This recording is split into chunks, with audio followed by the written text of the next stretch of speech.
Selamat pagi, selamat siang, selamat sore. Saya William Jonathan Handoko akan membawakan materi tentang bagaimana agama dapat berperan dalam perdamaian dan kemanusiaan bersama teman saya, Heridianto Bilma Bunga, Egi David Tambar, Indah Aziza, Adri Agustinus Beskadu, Nadia Margaret Anggawijaya, Abednego Polan Haryono, Joseph Hegel Prabowo. Yang pertama, latar belakang.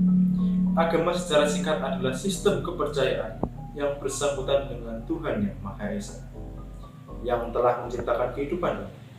Manusia mengerti bahwa segala hal yang ada saat ini merupakan ciptaan Tuhan yang Maha Kuasa. Oleh karena itu, manusia mengerti dan merasakan batasan-batasan yang dimiliki dan ketidakberdayaan manusia. Pada dasarnya, agama lahir dari kondisi manusia yang terpuruk, dan agama ini yang nantinya menjadi pandangan hidup dan penyelamat dalam hidup manusia. Agama ada untuk mengubah situasi tersebut menjadi lebih baik, adil, damai, dan penuh dengan sukacita. Agama sendiri terdapat beberapa macam. Hal ini bukan berarti bahwa Tuhan ada banyak, melainkan cara Tuhan dalam menyebarkan ajarannya yang berbeda. Dalam agama-agama tersebut, hanya cara penyampaian pesannya saja yang berbeda. Namun sesungguhnya, semua agama mengajarkan tentang kebaikan dan kehidupan yang penuh dengan cinta kasih sayang dan perdamaian. Ajaran-ajaran tersebut terkandung dalam kitab suci masing-masing agama. Selanjutnya, pengertian agama. Menurut Kamus Besar Bahasa Indonesia, agama adalah sistem yang mengatur tata keimanan atau kepercayaan dan peribadatan kepada Tuhan Yang Maha Kuasa, serta tata kaidah yang berhubungan dengan pergaulan manusia dan manusia serta lingkungannya. Kata agama berasal dari bahasa Sanskerta, agama yang berarti tradisi. Kata lain untuk menyatakan konsep ini adalah religi, yang berasal dari bahasa Latin religio dan berakar pada kata kerja religare yang berarti mengikat kembali. Maksudnya dengan bereligi, seseorang mengikat dirinya kepada Tuhan. Nama saya Abednego Polan Haryono, NIM 672020-043. Selanjutnya, menurut filolog Max Muller, akar kata bahasa Inggris religion yang dalam bahasa Latin religio, awalnya kata tersebut digunakan untuk yang berarti takut akan Tuhan atau dewa-dewa, merenungkan hati-hati tentang hal-hal ilahi dan kesalehan. Kemudian selanjutnya Cicero menurunkan dari kata tersebut menjadi berarti ketekunan saja. Max Muller menandai banyak budaya lain di seluruh dunia, termasuk Mesir, Persia, dan India, sebagai bagian yang memiliki struktur kekuasaan yang sama pada saat ini dalam sejarah. Apa yang disebut agama kuno hari ini, mereka hanya akan disebut sebagai hukum. Selanjutnya akan disampaikan oleh teman saya.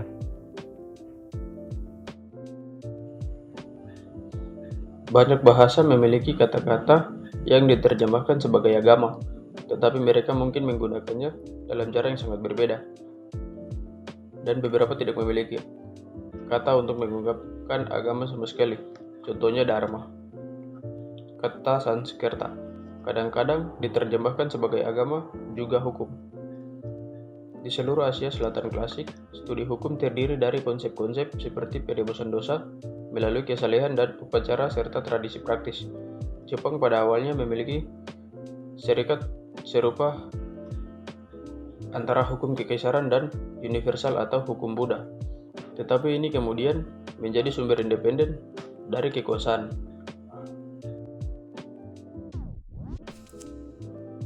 Tidak ada setara yang tepat dari agama. Dalam bahasa Ibrani dan Yudaisme, tidak membedakan secara jelas antara identitas keagamaan nasional, ras, atau etnis. Salah satu konsep pusat adalah halakha.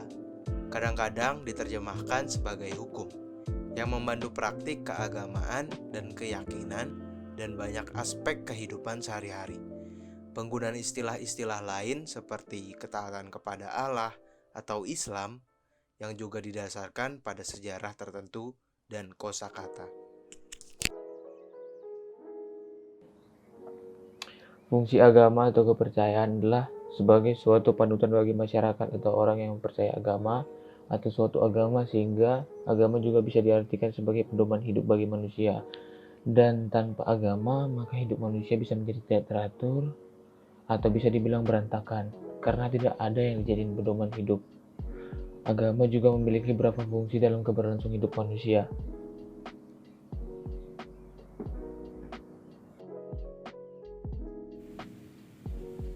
Beberapa fungsi antara lain sebagai sarana pendidikan, sarana untuk keselamatan, jembatan perdamaian dunia, alat untuk sosial, jenjang hidup yang baru, tempat untuk berinteraksi, semangat kreativitas, identitas diri. Agama juga bisa disebut sebagai ajaran teoritis, sebagai benteng kekuatan, sebagai kebanggaan. Lalu pentingnya agama dalam kehidupan yaitu sebagai tiang kehidupan, tiang dalam berpikir, tiang dalam berperilaku, tiang dalam mengalami keputusan, dan tiang negara.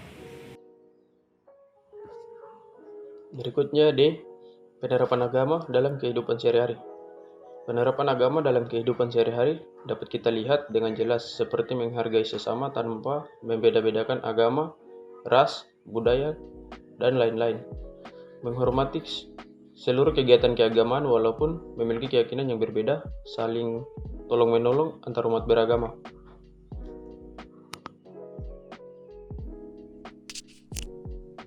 Dari semua hal tersebut, maka akan tercipta suatu keadaan di mana peran agama dalam hal mewujudkan perdamaian di lingkungan masyarakat akan terwujud, sehingga kehidupan antar masyarakat dalam konteks ini adalah lingkungan keagamaan dapat terjalin dan terjadi dengan baik tanpa adanya perpecahan karena perdamaian sudah tercapai. Kesimpulan, pentingnya peranan agama bagi kehidupan manusia adalah agar manusia dapat mengendalikan diri ketika berinteraksi dengan orang lain. Hal ini terkait dengan naluri, emosi, serta insting. Agama dapat dijadikan tiang kehidupan yang mampu membimbing manusia menjadi manusia yang beradab, sehingga terciptalah kerukunan antar umat beragama. Sekian dari kami ucapkan terima kasih.